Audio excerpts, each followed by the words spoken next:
From the University of California, Irvine, this is UCI Minds Spotlight on Care, the podcast where we share stories, experiences, tips, and advice on caring for loved ones affected by Alzheimer's and other dementias. Hello and welcome to Spotlight on Care. I'm Virginia Nave, and I'm here with my co-host, Steve O'Leary. Today's topic on caregiving is the importance of having empathy when caring for someone with dementia. We're lucky to have a very special husband and wife team talking with us today, all the way from Alabama, I might add. Lynda Everman is a special lady to UCI Mind, as she was not only a UCI alum and employee for 27 years on campus, she was also a very active volunteer at Mind before moving to Alabama a few years ago. Quite some time ago, while working on campus, she and Richard met and married in 1991. They both retired in 1999 as Richard was diagnosed with mild cognitive impairment at the age of 57. It converted to Alzheimer's disease in 2007. Lynda was his caregiver for 15 years until he passed away in 2012. Before all of that, Lynda was a caregiver to her mother, who was paralyzed by a stroke. Then her father was diagnosed with vascular dementia. Her road has been anything but easy. She's the very definition of an advocate and works tirelessly for the cause. She is a founding member of 3 national networks under the umbrella of Us Against Alzheimer's, has edited and contributed to many caregiver books, and partnered with another advocate to get what they call a semi-postal stamp approved by the United States Postal Service to raise money for research. Her efforts have currently raised more than $1.1 million for NIH-funded research for Alzheimer's disease. Our second guest is Lynda's current and wonderful husband, Don Wendorf. He was a practicing psychologist who retired in 2013 to be a full-time caregiver for his wife, who suffered for 15 years after a debilitating stroke. His wife passed away in 2014. He was also a caregiver for his mother-in-law when she had cancer, his father, who had Parkinson's, and his mother, who had Alzheimer's disease. Not only is Don a psychologist, he also happens to be a wonderful jazz musician. He's a very talented guy. Lynda and Don met each other while contributing to a book called Seasons of Caring: Meditations for Alzheimer's and Dementia Caregivers. It seems to me it was a match made in heaven. Welcome, Lynda and Don. Thank you very much. Thank you for such a gracious introduction. Let's begin. What is empathy, and is it the same as sympathy or compassion? Good question. I usually start off when I talk about empathy and give a little story from To Kill a Mockingbird. Okay, Atticus Finch is telling his daughter Scout about empathy, essentially, using the advice of an old Native American proverb. First of all, he said, if you can learn a simple trick, Scout, you'll get along a lot better with all kinds of folks. You never really understand a person until you consider things from his point of view, until you climb into his skin and walk around in it. That's what empathy is. It's the ability to identify, oh, that person is feeling anxiety, and understand somebody else's feelings, not necessarily experiencing them yourself, but you're getting their thoughts, their reactions, their intentions, their motives, their problems, their struggles, whatever it is that's going on. You're getting it from their perspective. You're getting inside them. You're walking a couple of miles in their moccasins, so to speak. So you may not necessarily even agree with their perception about what's going on, or their analysis of the situation that's leading to their reaction to it in the first place. You may not necessarily agree, but you're able to say, I get what this person is feeling. I felt that. I know what anxiety feels like. That's what they're experiencing. So it's seeing it from their point of view. Compassion and sympathy are kind of similar, but it's really more from my point of view. It's my reaction. I see that you're in distress. I see you're having a hard time. And I feel compassion for you. I feel sympathy. I feel sorrow. I feel some concern about you. But again, that's more from my perspective rather than I'm getting it. I'm seeing what you're feeling. So, Linda and Don, what does that term dementia mean to you in the context of empathy? Well, I think one of the things that you have to think about in terms of dementia in the context of empathy is we have to have a full understanding of dementia.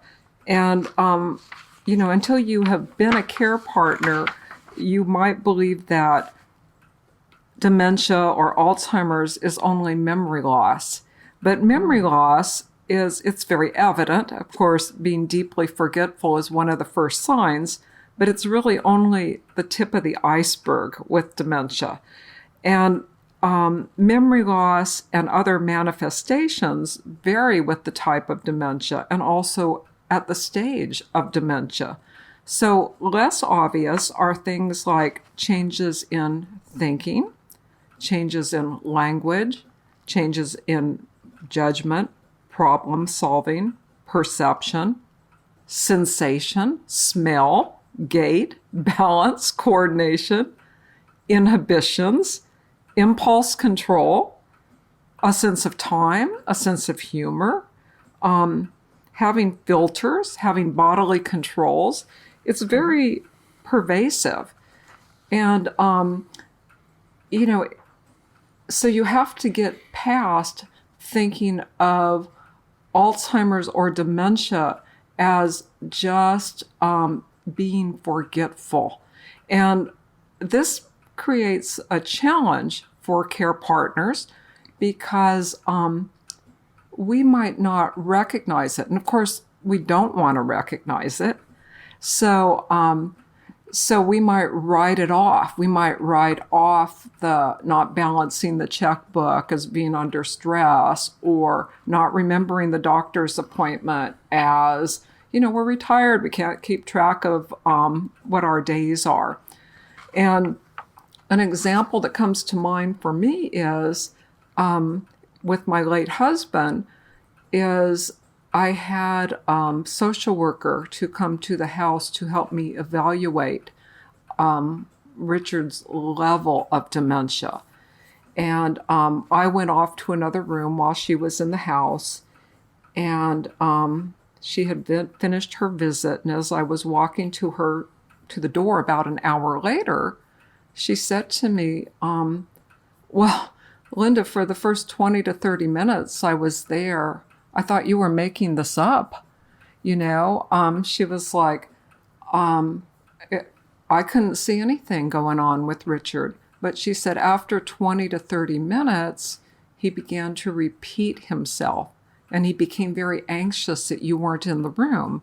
And so she listed a number of behaviors that manifest, but it took a while for them to manifest. Now, let me qualify some of these things that Linda's been saying too. This all varies. The term dementia is kind of a catch-all umbrella term. There are dozens of different kinds of dementia. Most people have heard about Alzheimer's, which is the most common, but there are dozens of different types of dementia. My dad had a little bit of dementia with his Parkinson's. My late wife, Susan, had a fair amount of dementia with her vascular dementia. She had stroke after stroke after stroke. But she had all sorts of physical kinds of stuff too. So did Pop with the Parkinson's. But even if you know a person with a particular type of dementia, you know one person with a particular type of dementia. The course, what happens, how things progress, how they show themselves, vary enormously from individual to individual. And then just when you sort of get used to it, things change because we're talking about a progressive degeneration. And dementia is just some kind of loss of functioning that happens in the brain. Well, the brain only controls everything. So you can see all kinds of different problems and symptoms that people going on. And then put that in the context of normal age-related changes in vision, in hearing, in balance, in memory, in taste. And those normal age-related changes may or may not be something that a person experiencing cognitive impairment can communicate with you. Oh, and let me throw in pain. What if your loved one is in pain, but they can't express that to you? Right. That happens so often, especially I know with women with UTIs. They act out, they hit things, and what's really going on is they're uncomfortable and they're in pain and they can't express it. Exactly. Yeah, my dad had a lot of problem with UTIs, and I could tell one day from the next. I knew when he had a UTI because his level of cognitive functioning would be very different within the space of a couple of days.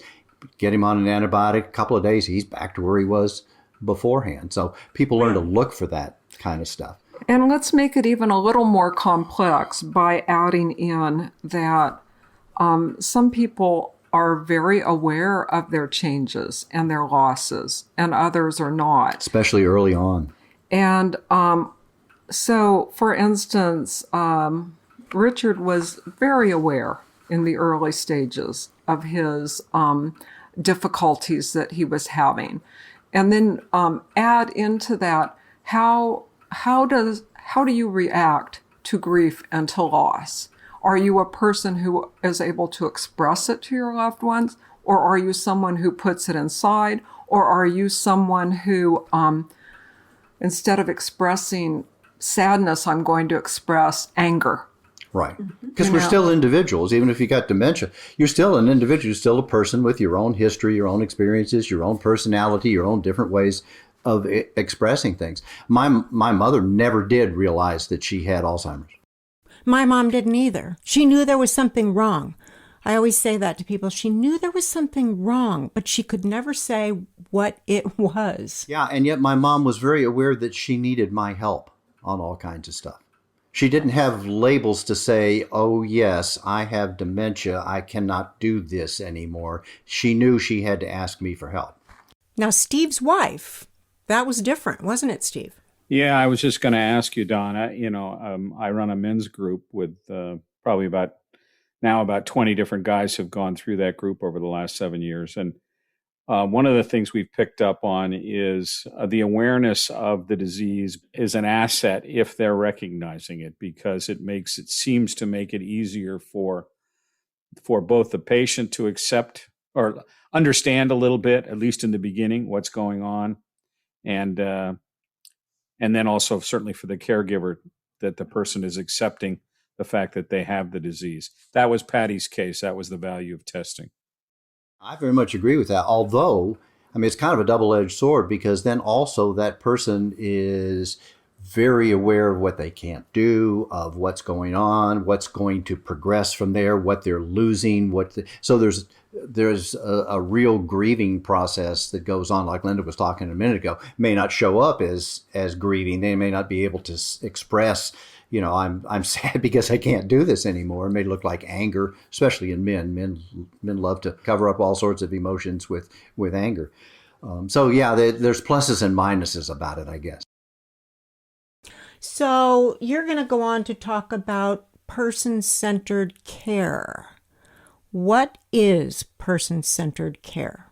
What we're talking about here is the belief or understanding that in spite of dementia, in spite of loss of different kinds of abilities, there is something essential to that person as a person, their personhood, their core, their essence, their soul. Different people use different kinds of concepts to describe all that, but it's basically saying that person is still in there somehow, somewhere. May be very difficult to access. You're probably going to have to make some changes. You're going to have to learn how to make contact and access. But that even in very late stages, there is something essential to that person as a person that if you know how to go about doing that, you may be able to make some kind of contact. It's not going to be contact in a conversation like we're having now. It may only be a smile of recognition or a hand squeeze of I love you. Not only are they there, but their needs as a human being are there. And I would say what Dawn is saying is especially true in the later stages. Richard was diagnosed with mild cognitive impairment in 1997. And it generally, mild cognitive impairment will convert if it's going to Alzheimer's within 3 to 6 years. In our case, it was 12 years before it converted to Alzheimer's disease. So, Really? So, and there's a plug for early diagnosis and intervention, and lifestyle intervention that improves the quality of your life and hopefully slows the progression of the disease. And remember, when somebody gets diagnosed and they're symptomatic and they're showing different kinds of problems and stuff, that disease process, depending on what kind of dementia it is, has probably already been going on for decades. Okay, so what we call early stages is really pretty far in. But what Dawn was referring to earlier and really needing to address, that the person is still there. Well, part of that is also addressing the stigma that we attach to Alzheimer's or any mental illness. That, you get a diagnosis, for instance, of diabetes or cancer. Your friends don't drop away or stop talking to you or refer to you as the person living with diabetes or the person living with cancer, or, and this is a good one, or talk to your partner or your spouse instead of to you because they don't think you can understand. But, Linda, what I remember is a lot of people would speak louder as if my mother couldn't hear. She never lost her hearing, but they would speak like this. And I'd think, oh. So part of person-centered care is what Dawn said, is that let's talk about the person and what this whole person needs. Let's not label the person a patient, unless, of course, they are seeing a doctor they may get some medications. Like we all are patients. Yeah. But let's look at, even though there are difficulties in the early stages and mid stages, let's look at what the person can still do, what gives you meaning and joy and purpose and fulfillment. So, and then, of course, as the disease progresses and it becomes harder to communicate in ways that we are used to, don't forget that the core of the person, the essence, who they are, is still there. And many of the things that they love and enjoy can be enjoyed, up till the very end. Yeah, maybe in very different ways. For example, my late wife, Susan, was always a very giving person. She loved to do things, help, support, give to other people. That was the hardest thing for her about her vascular dementia and all the limitations, particularly physically, because she got to where she couldn't really do anything for herself. I pretty much had to do it all, was that she couldn't give. That desire was still there, and I had to help her see that she was still giving to people, but it was in a different way. It was through her words and her caring and that kind of stuff. But again, the idea here is, on the person-centered care, is that the day you get the diagnosis, you don't die. I mean, some people think, okay, that's it.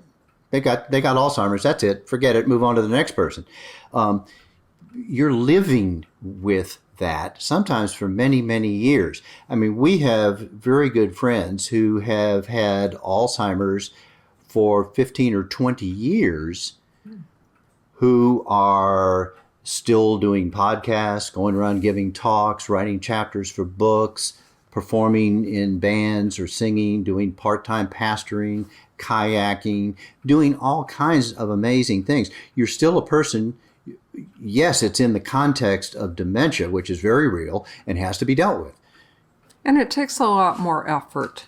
Absolutely, everything. I think about the early years with Richard, and I think about when I first began to observe while he was still working. He always had incredible ideas that he was able to have a vision and then implement. Well, in the last couple of years, it was kind of the broken record. It was here's the idea, here's the idea, here's the idea, but it wasn't going anywhere, and so kind of stymied in that direction. And also more clouded judgment, although, as I said earlier, that wasn't something that I even recognized because I wasn't looking for that. And because until that moment, until that time, he'd always had wonderful judgment. So I continued to respond to him as if he still had that judgment and didn't see the subtle changes where people on the outside looking in saw that, but I didn't see that. Yeah. You didn't want to see it. Well, and you don't want to see it because what does that mean? We know what it means. Yeah. So so we did a lot of compensating with things. He always had a notebook where he made a list and reminders. I noticed that when he read books, initially he would either underline or highlight. At the end, every book had every page underlined in red and blue, highlighted in yellow, paper marked. And that part is very sad. One of the things that Dawn said a minute ago, though, really struck me. We do quite a bit of volunteering with respite programs. And one of the beauties of respite programs is that those who are running it understand that a need for all of us is to have purpose and meaning and be able to give back. So they don't just play bingo by any means. They will do food drives. They will, they will make, if there's a conference or a dinner at the churches, they'll gather the flowers from the garden that they have planted and make flower arrangements for the tables. They will create gifts to have in their gift stores to sell to raise funds for their program. So all of us want to have purpose and meaning and companionship, connection, and Right. Dementia doesn't take that away. It may make it harder for us to do that on our end. But people still want to be productive. They want to be competent, and they want to be seen as competent. They want to be able to do something properly, well. They want to be useful. They want to give to other people. They don't want to just receive. Yes. They're receiving all kinds of stuff. Spiritual needs are still there. Absolutely. My mom could sing hymns to the very end. She didn't know my name, but she could sing every word of a hymn that she knew. Yeah, I had kind of a follow-up question. So, this is an interesting concept, this person-centered care. What do you think are maybe the 3 or 4 or 5 tenets of this? If one of our listeners was saying, "Oh, I get this," which is care more adapted, not general care, but care adapted to the person that I love or have lived with and have lived with for a long period of time.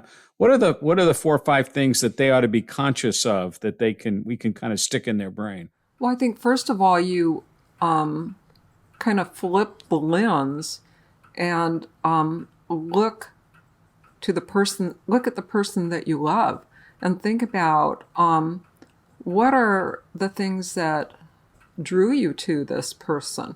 What is unique about them, and what is still there with them? I think that's very important.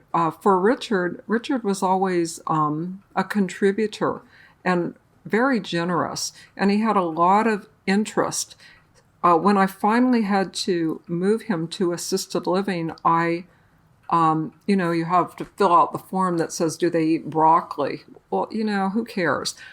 I mean, of course you care, but I wrote a 2-page biography of who he was, what his interests were, what his accomplishments were, what his contributions were.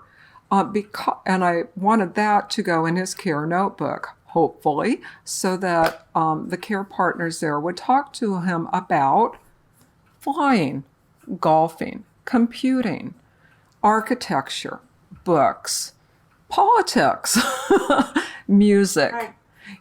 versus seeing the mask of dementia and thinking, this isn't a person worth investing time in. So I think, who is this person? And just because they have dementia, that has not gone away. That can give them joy. It can give you joy. It can lead to moments of connection. Virginia said that her mother didn't know her name. Richard didn't always know my name. He didn't always know that I was his wife. One time on a visit, he thought I was his sister. But one of the phrases that I use is, the mind may forget, but the heart remembers. I loved it. You wrote that down in this sheet that you sent me, and that meant a lot to me, because up until the very end, I would walk in and my mother could not remember my name. She did not know she gave birth to me, but she knew I was good. Right, and that you cared about her. Yes, and she that you were somebody that she could trust and care for. 100%. Yeah, And so I think that's so important. person-centered care allows us to put our own egos aside and recognize that, in 2 words, love endures. Yeah, And it isn't important if was Mrs. Everman, Lynda Everman, if I was Richard's sister, his mother, his wife, his friend. I was someone that he trusted, and he intuitively knew that I had his best interest at heart. yeah. Now you may have to get into their reality, so you don't argue. No, I'm not your sister. You don't get into all of that. You've got to kind of join where they are in their reality of things. Sure do. But going back to Steve's question And here, that's one of the tenets. that's it. Go in. Go in, meet them in the moment where they are. But we keep using this word person. It's continuing to say this person. Well, what do we think about any person? What do we know about what makes a person a person? Valuable. And some of those things may change, or other things may get in the way of tapping into that. But look for those qualities. One of the things that I did, with my late wife, is with her strokes, there was a lot of, not so much memory impairment. There was early on, and that kind of came back. That got pretty good. But a lot of physical kind of stuff, and some personality changes in how she expressed emotions, and some changes in judgment that I wasn't really very aware of until we'll tell some stories about that. But I had to do all this muscling her. I had to lift her up. I had to bathe her. I had to dress her. It was a lot of muscle stuff. It was very hard on my back and my shoulders, and I was kind of sore all the time. And I saw her as being resistant, as not trying hard enough. As just giving me a hard time about everything. I said, okay, we got to stand up. Now? No. 3 hours? No, last Thursday. What do you mean now? Of course, I'm standing here, and this always makes me cry. So you may have to finish the story. All right, you go ahead and finish. Finally, I was able one time to ask her in a moment that wasn't under stress, what's going on with this? And what she said was, I'm afraid. Mm-hmm. All day, everything I do, I'm afraid. Everything I do. I'm afraid I'm going to fall. I'm afraid I'm going to knock you over. I'm afraid I'm going to hurt you. I'm afraid I'm going to make you mad at me. I'm afraid I'm going to displease you. Do you think of that as what they call a moment of clarity? I mean, that sounds like a real rational thing to say. I think the reason she was capable of saying that was because it wasn't in one of those moments where I'm wrestling and I'm scared and I'm afraid I'm going to drop her. I'm afraid she is going to hurt me, and she's already displeasing me because I'm thinking she's being resistant. And yet it's the empathy thing, because it put me inside her perspective and I could see it from her perspective. What I should have realized, and this is where it took me to, is, wait a second, who is this person?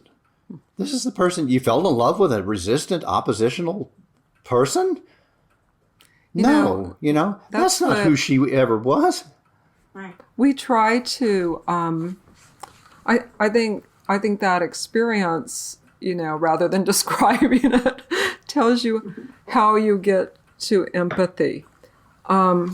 We, who fortunately, at this point, do not have cognitive impairment, try so hard to reorient our loved ones. Because if we could only get them to see, to understand, then we wouldn't have to do this. We wouldn't have to do this. It would be more like thing. it's always been. There are so many losses and there is so much grief, and we struggle for control. And it's not that we say, okay, we're going to be in denial. It's like, we can overcome this. If only I could make you understand. Sort of desperately holding on to hope, yeah. And when you realize that you really don't have control, and that you need to let go of your vision of how things are or you want them to be, and try to imagine how the other person feels, then it is really an aha moment for you. I wish I'd learned that so much earlier than I did, because she was my mom who was always someone I would go to for advice, and she was my best friend. Well, yeah, and it's hard to think that's still mom, but that's the person-centered thing. It's the idea that, yes, she's in there someplace. There's a bunch of stuff getting in the way and a bunch of limitations on how she, and how she can express it and stuff. But there's some core essence of mom that's there. And her loss is also your loss. As she became less mom to you, you became less daughter. Which for a long time, I just resented it. I didn't understand it. I couldn't grasp the fact that I was having to become almost like a parent. Exactly. And you do that with your parents. You do that with your spouse, your partner. And what a loss. What a loss to lose your spouse, who is your lover, your partner, your person who shares decision making, the person who holds your history, and so you're grieving what they are losing, but you're also grieving what you're losing. Yeah, and what you're losing together. And remember, if they're very aware of what's going on, they're grieving also. And it took me a long, long time to figure that out too, because, stiff upper look. I'm kind of glad to hear you say that, Lynda. And everybody's telling you, oh, you're so strong and you're inspirational and you're my hero and you're a saint. Boy, don't let anybody tell you stuff like that. They don't see you in some of those difficult moments. Like I threw an absolute 2-year-old temper tantrum one time. The psychologist. Yeah, and I was literally throwing things all around the living room. I was so frustrated and angry and upset and anxious and scared and grieving is what I found out later. That was all part of what I was dealing with, but I wasn't aware of it yet. But, even in the middle of all of that, I threw pillows because there were all sorts of, I had like a couple of guitars and a mandolin and a banjo in the room, and I didn't want to hurt those. But yeah, I threw it an absolute temper tantrum. And Susan just sat there and watched it. When it finished, she said, "Y'all through now? Yeah. Can we have supper? Okay." Are you done? But that's the reality. This is tough. I can remember a couple of occasions that my views changed dramatically. Yeah. And one was, and this was, say, 12 years into the disease. We were in East Tennessee, and we were standing in our kitchen. Richard was at the kitchen sink looking out the window at the Smoky Mountains, and he had his back to me. And as he looked out at the mountains, he said to me, I hiked that mountain range this morning, and it was really tough, and it took me all day to do it, but I did it. And I'm hearing the pride in his voice, and with every word he's saying, I'm feeling more and more anxious. I mean, I can just feel myself, I can feel my bodily response. And without thinking this was a kind thing to say, I say to him, "Oh, no, honey, you didn't do that.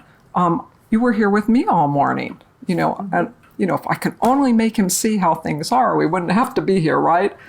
Well, he turns around and looks at me, and not with anger, but looks me in the eye and says, "Why do you always have to be right?" And you could have just, that just knocked me over. My immediate response at a very visceral level was, I don't have to be right. I don't have to be right. That was your aha moment, for sure. And then that's where I learned. That's where I learned that it's better to be kind than to be right. And that if you can try to understand how your loved one is feeling, how would I feel if I were in that situation and I said to you something that I felt proud and competent about when I had so many few things to report, and you just dashed it, And another time that I had an aha moment was about the same time. Alzheimer's East Tennessee brought the virtual dementia tour to East Tennessee. And of course, now we have virtual tours like through Embodied Labs and other ways where we don't even have to leave our house to take a virtual dementia tour. But at that point, and it's still going on, it's about 30 years old, Second Wind Dreams virtual dementia tour came to Knoxville. And so on the virtual dementia tour, for those who have not done it, a room is set up. But the people who go through the tour, and the tour is only about 5 minutes maybe, you're given goggles so you can't quite see. You put on headphones that have noises going on in your ear. You wear gloves that may or may not have BBs in them to give you a sense of what neuropathy might be like.